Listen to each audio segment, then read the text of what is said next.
Saúdo com muito afeto pastoral a todas as comunidades que assistem por telões ou nos seus humildes notebooks, computadores, aquelas também que simplesmente ligam no celular um aparelho de som para que os vizinhos compartilhem desta reflexão, e das famílias que acessam este canal através do seu televisor na sua residência.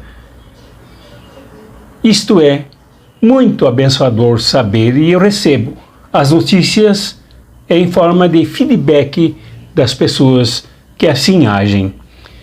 Mas eu cumprimento a todos vocês, a todas vocês, de maneira muito especial, mencionando aqui 3 nomes que me emocionaram com comentários na reflexão do Evangelho do domingo passado, segundo domingo do Advento.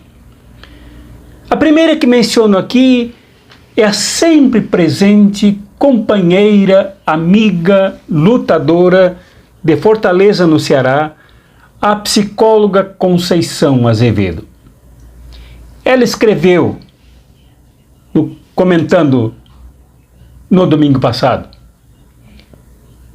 reflexão profunda e necessária para a atualidade. Obrigado por suas palavras, minha querida amiga e irmã.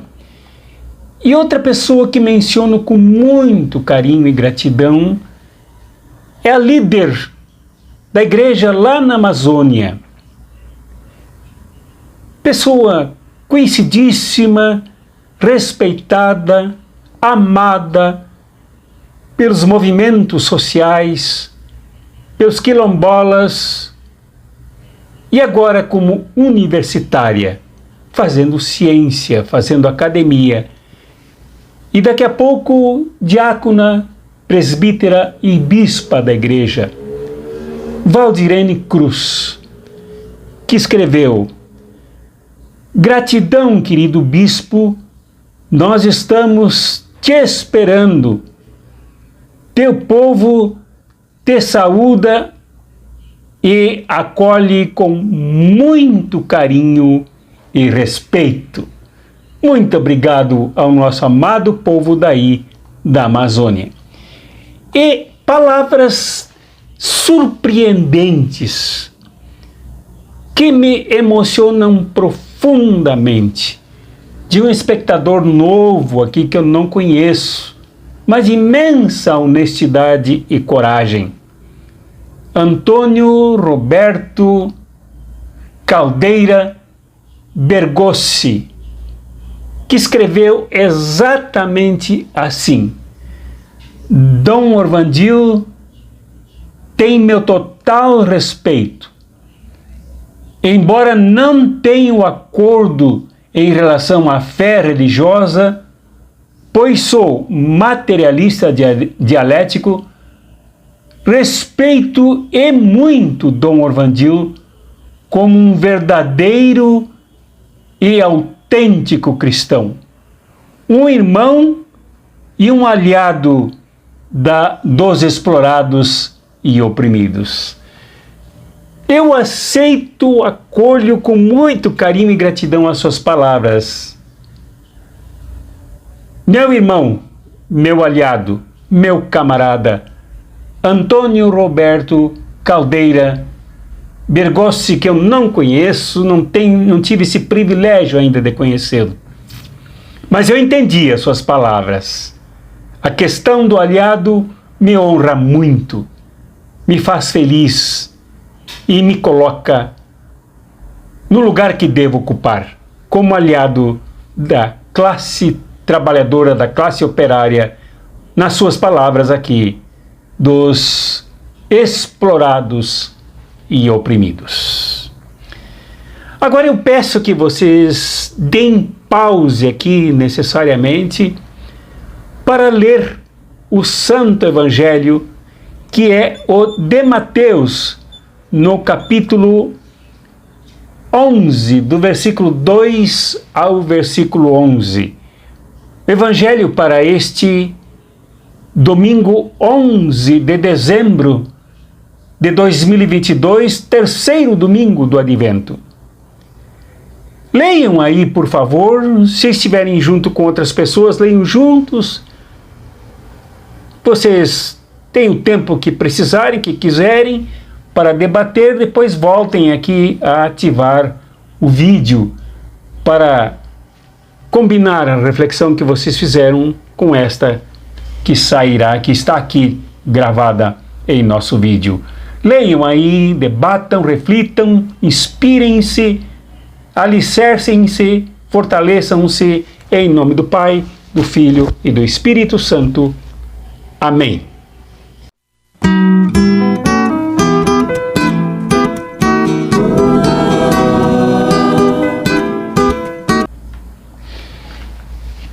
Este evangelho retorna ao caso de João Batista, como normalmente se diz.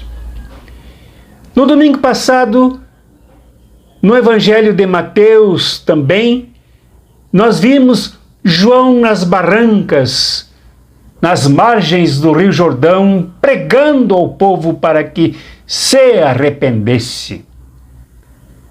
Cercado de todos os tipos de pessoas integrantes da sociedade judaica que acorriam a ele para assisti-lo. João, um homem simples, embora profundo, comprometido com um projeto de fé, um projeto de vida. João, um homem que se vestia com simplicidade, que falava uma linguagem compreendida pelo povo. João se vestia como um camponês e comia, como vimos no domingo passado, mel, e se alimentava de gafanhotos também, como comida nutritiva e natural. Mas João agora, no evangelho que vocês leram aí, discutiram aí, debateram aí, se encontra na prisão. Preso por Herodes, numa masmorra. Preso, como disse Jesus nesse texto, neste evangelho que vocês leram, por ser profeta e ser mensageiro que preparava os caminhos do Messias. João, preso na condição de profeta que conseguia separar muito bem, ou melhor, perceber com clareza a separação da sociedade onde ele estava. Isto nós já vimos no domingo passado, quando ele percebeu ali presentes os fariseus e saduceus e os classificou como cobras venenosas, como víboras que precisavam se despojar dos seus venenos. Ele reconhecia que ali, nos fariseus e saduceus, tomados por um discurso apocalíptico, entendendo que a pregação sobre o reino se constituía no juízo final. E interesseiros, oportunistas, desesperados, temendo o julgamento, como ocorre com as pessoas que têm a consciência pesada, que têm crimes nas suas costas, eles acorriam para João, fingindo arrependimento, fingindo conversão, fingindo adesão, e João os alertava. João percebeu que a religião deles era por medo e por fachada, e os denunciou.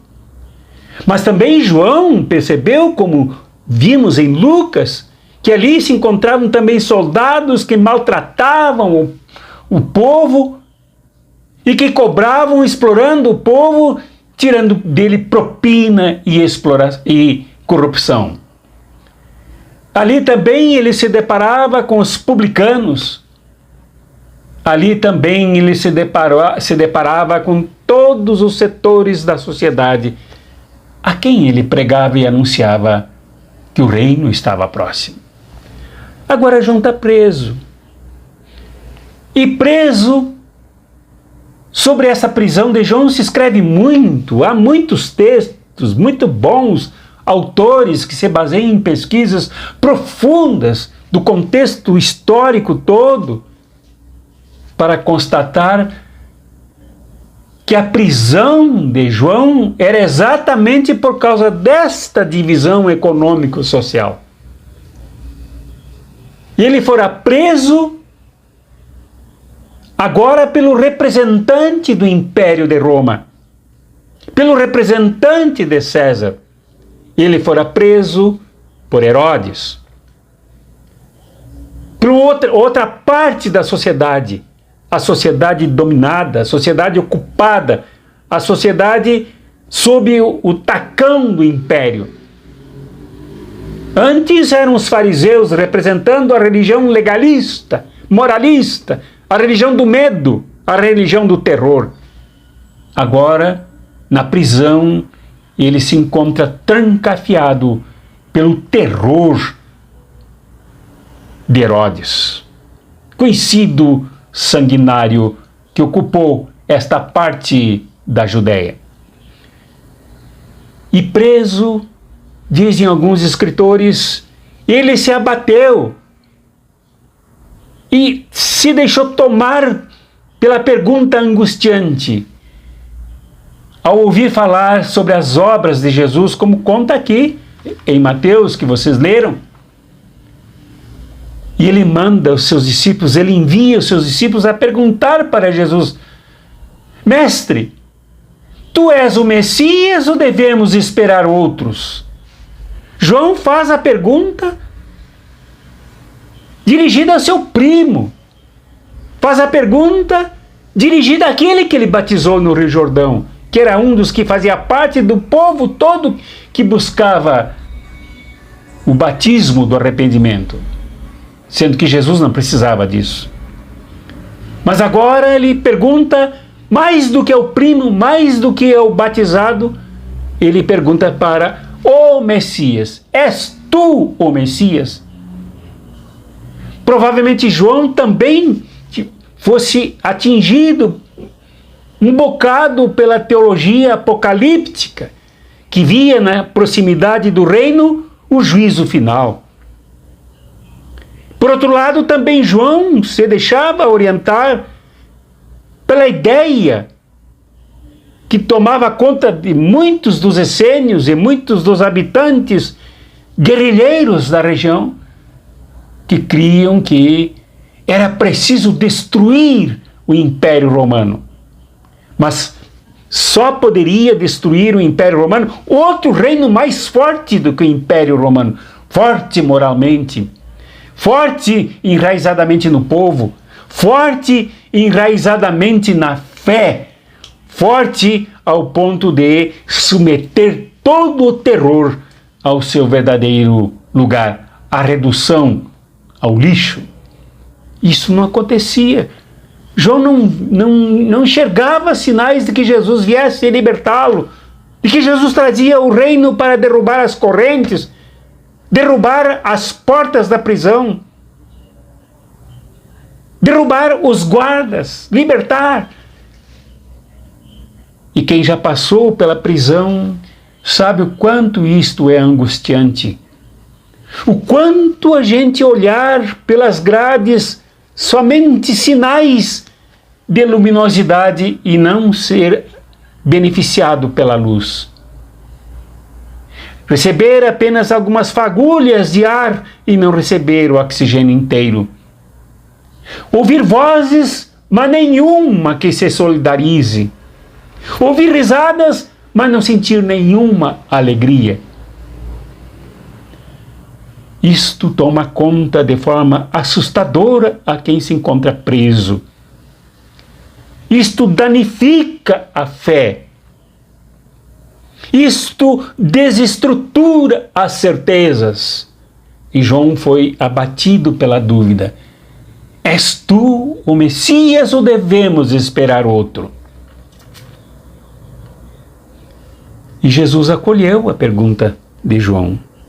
Jesus, que conhecia a natureza humana, como vocês leram aí, que conhecia as mazelas humanas, as tragédias humanas, e se solidarizava com os seres humanos atingidos pelas tragédias, pelas mazelas, ele compreendeu o que se passou com João. E não deu uma resposta num bilhetinho curto e certeiro, mas mandou um relatório pelos discípulos dele, João o Batista, que ouviram e levaram a mensagem de Jesus. O que dizia este relatório? Este relatório dizia que conta a João o que estáis ouvindo e vendo. Os cegos recuperam a vista. Os paralíticos andam.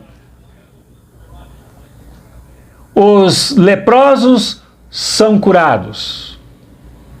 Os surdos ouvem. Os mortos ressuscitam. E os pobres são evangelizados.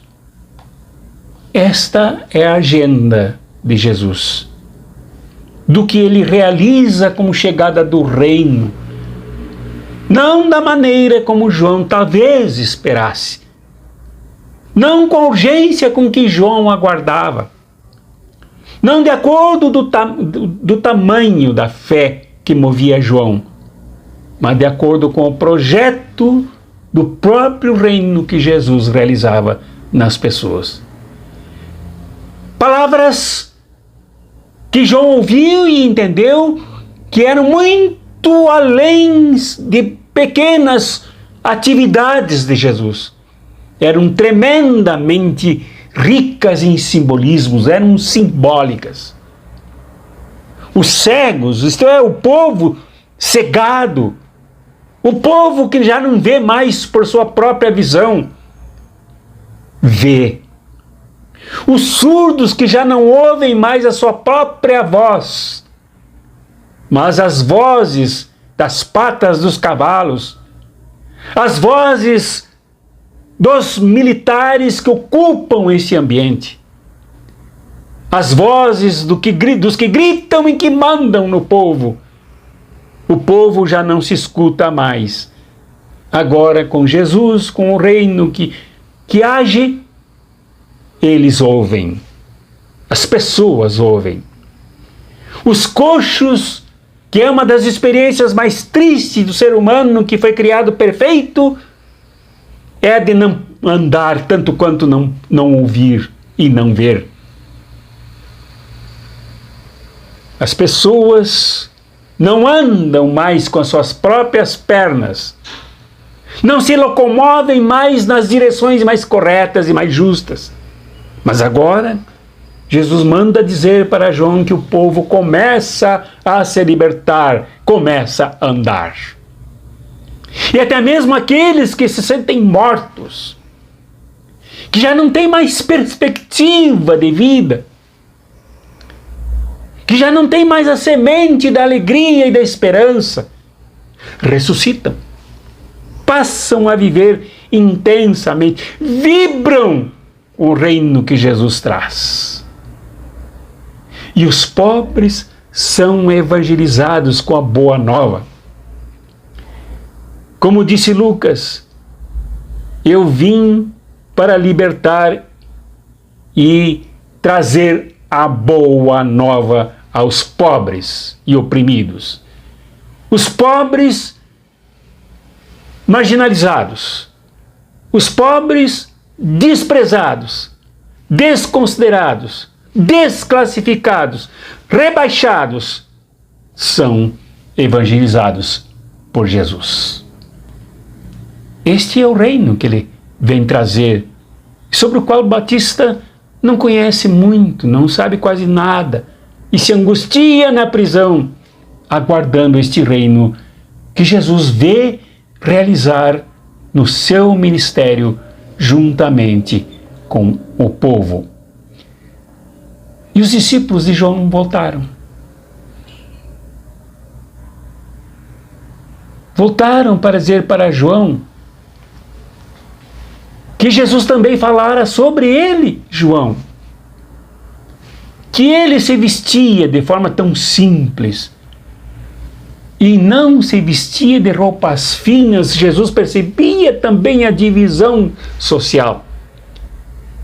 Não se vestia com as roupas finas, porque quem se vestia com as roupas finas, está aí no evangelho que vocês leram, quem se vestia com as roupas finas estava nos palácios, isto é, estava na casta dominante, entre os que exploram, entre os que abandonam o povo, entre os que produzem os coxos, entre os que produzem os cegos, os surdos e os que morrem de tédio, de tristeza, de desprezo, de depressão, de abandono. João, que se vestia e se vestia com tanta simplicidade, como um vaqueiro, como um pescador, como um camponês, agora preso, ouve esta notícia de Jesus. O Evangelho não descreve como João reagiu, porque o Evangelho não é só para João, mas isto nos toca profundamente em dois grandes sentidos conclusivos. O primeiro, que a fé cristã não nasce nos palácios.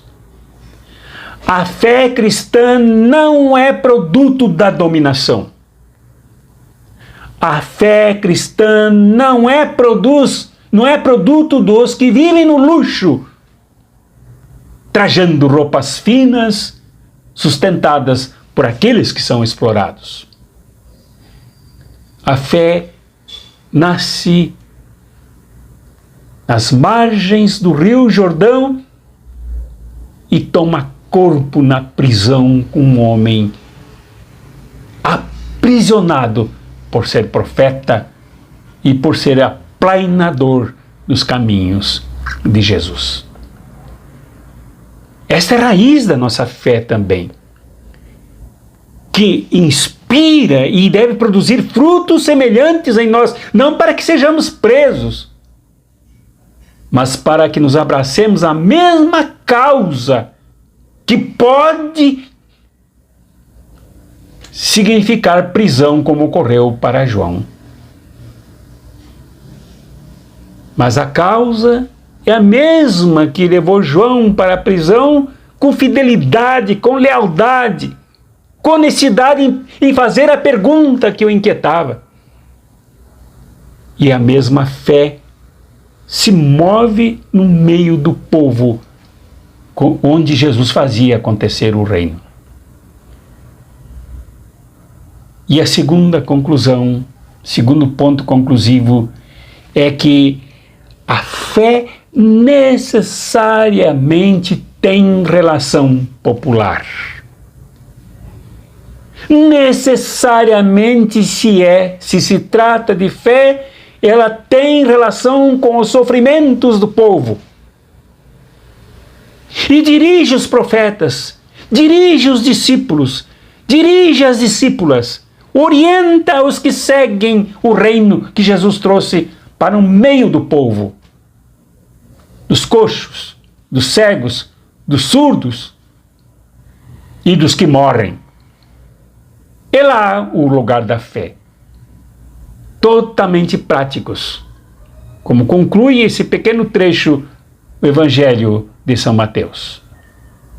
E os pobres eram evangelizados isto é, inundados pela boa notícia, pela boa nova, pelo reino que não vem dos poderosos, não vem de Herodes, não vem de César, não vem nem mesmo do templo de Jerusalém, não vem nem mesmo da religião viciada e carcomida, mas vem do camponês Jesus que age no meio do povo. Isto é fé. Fé que evangeliza, fé que ressuscita, fé que cura, fé que liberta. E é a fé que deve também nos orientar e nos fortalecer cada vez mais. Que esta mesma fé, meu irmão e minha irmã, te fortaleça, te abençoe, te levante, te projete na honestidade de Batista, de levantar todas as perguntas que tens e te dirigires a quem possa te ajudar a responder estas perguntas. Que Deus te abençoe, meu irmão e minha irmã, na tua condição humana,